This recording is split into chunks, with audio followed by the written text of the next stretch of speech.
સમાચાર સુરતથી જ નવી 19 શાળાઓનું ખાતમુહૂર્ત કરવામાં આવ્યું છે। સુરત મહાનગરપાલિકા દ્વારા સંચાલિત નવી શાળાઓનું ખાતમુહૂર્ત કરવામાં આવ્યું છે। નવી 19 શાળાઓ જેમાં મનપાના તમામ નેતાઓ ઉપસ્થિત રહ્યા, અધિકારીઓ ઉપસ્થિત રહ્યા, સીઆર પાટીલ ઉપસ્થિત રહ્યા। તેમની ઉપસ્થિતિમાં ખાતમુહૂર્ત કરાયું। સુરતના મેયર, ડેપ્યુટી મેયરના હસ્તે શાળાનું ખાતમુહૂર્ત કરવામાં આવ્યું છે। કેન્દ્રીય મંત્રી સીઆર પાટીલ પણ ઉપસ્થિત રહ્યા। આદરણીય પાટીલ સાહેબના અધ્યક્ષસ્થાને અને મેયર સાહેબના વરદ હસ્તે શિક્ષણ વિભાગ દ્વારા આજે 19 શાળાઓનું ખાતમુહૂર્ત કરવામાં આવ્યું છે।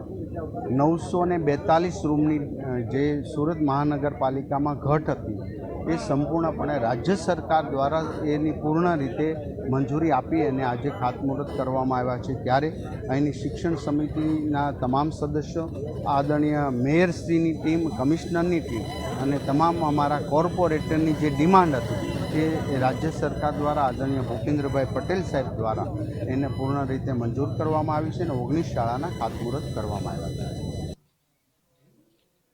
સમાચારમાં આગળ વાત, પરીક્ષાઓમાં ગેરરીતિ અટકાવવા માટે એમપેકે નવા નિયમો જાહેર કર્યા છે અને જે અંતર્ગત સજાની પણ જોગવાઈ કરવામાં આવી છે। પરીક્ષામાં ચોરી મુદ્દે સજાની જોગવાઈનું સ્પષ્ટીકરણ કરવામાં આવ્યું છે। વિદ્યાર્થી એકવાર ચોરી કરતા પકડાય તો બીજી પરીક્ષા આપી શકશે, પરંતુ બીજી વાર પકડાય તો અન્ય પરીક્ષાઓ એ વિદ્યાર્થી નહીં આપી શકે।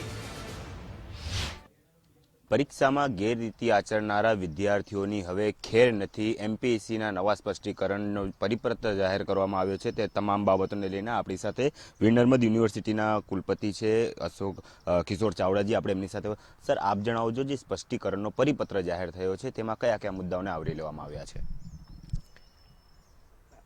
આપણી વીર નર્મદ દક્ષિણ ગુજરાત યુનિવર્સિટીની અંદર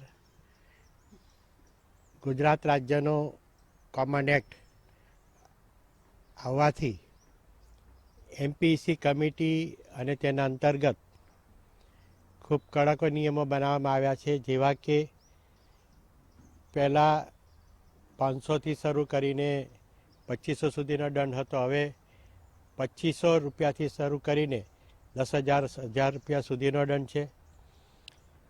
પહેલી વખત પકડાય તો આ રીતે તેઓને રૂપિયા 2500થી 10,000 કે તેથી વધારે દંડની રકમ વસૂલવામાં આવે છે।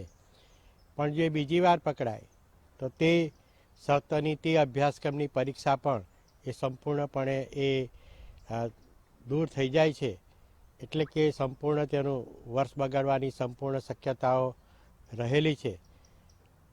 આવા પ્રકારના કડક નિયમો આ એમપીએસસી અંતર્ગત કરવામાં આવ્યા છે અને જેનું ગુજરાતીમાં પણ ભાષાંતર કરીને તમામ કોલેજોને, વેબસાઇટ અને તમામ સંબંધકર્તાઓને મોકલી દેવામાં આવે છે। દંડની વાત કરવામાં આવે તો જ્યાં સુધી દંડ નહીં ભરાશે ત્યાં સુધી પરિણામ જાહેર નહીં થશે, એવા પણ કોઈક નિયમો લાગે છે? હા, એની અંદર એ સાથે સાથે એવો જો અમારી દંડની રકમ જે છે, કેટલી છે કે અમારી સજા છે એ ન સ્વીકારે તો તેમનું પરિણામ પણ અટકાવી રાખવામાં આવે છે। આથી ઉપરાંત વિદ્યાર્થીઓએ સંપૂર્ણપણે કાળજી પણ રાખવાની છે, કારણ કે એ એક્ટ અનુસાર અમે અમારી પાસે અમારી પોતાની પણ ડિજિટલ વોલ છે કે જેનાથી હવે તમામ કોલેજોના તમામ પરીક્ષા ખંડો યુનિવર્સિટીમાં પોતાના બેઠા બેઠા અમે જોઈ શકીએ છીએ। ચોક્કસપણે આપણી સાથે કુલપતિ જોડાયા હતા અને જેમને તમામ બાબતે ચર્ચા કરી હતી કે જો એકવાર પરીક્ષામાં કોઈ પણ વિદ્યાર્થી પકડાશે તો તેને છોડાશે, પણ જો બીજી વાર જો કોઈ વિદ્યાર્થી પરીક્ષામાં ગેરરીતિ કરતા જણાઈ આવ્યો તો તેના વિરુદ્ધમાં કાયદેસરના પગલાં લેવામાં આવશે। આવનારી બીજી પરીક્ષાઓ એ નહીં આપી શકશે, જેના કારણે વિદ્યાર્થીઓનું આખું વર્ષ બગડશે। તો બીજી વાર કે પહેલી વાર પણ કોઈ વિદ્યાર્થી ચોરી કરતા પકડાય તો તેના માટે દંડની જોગવાઈઓ કરવામાં આવી છે અને જો આ દંડ નહીં ભરવામાં આવે તો તેનું પરિણામ પર જાહેર નહીં થવામાં આવશે। તો જેના કારણે જે કોઈ પણ વિદ્યાર્થીઓ ચોરી કરતા હતા, ગેરરીતિ આચરતા હતા, તેમના પર આ નીતિ નિયમોને લઈને અંકુશ લગાવવામાં આવ્યો છે તેવું સ્પષ્ટપણે દેખાઈ રહ્યું છે। કેમેરામેન અજય કુમાર સાથે મિત્ર રાજપૂત, ગુજરાત ફર્સ્ટ, સુરત।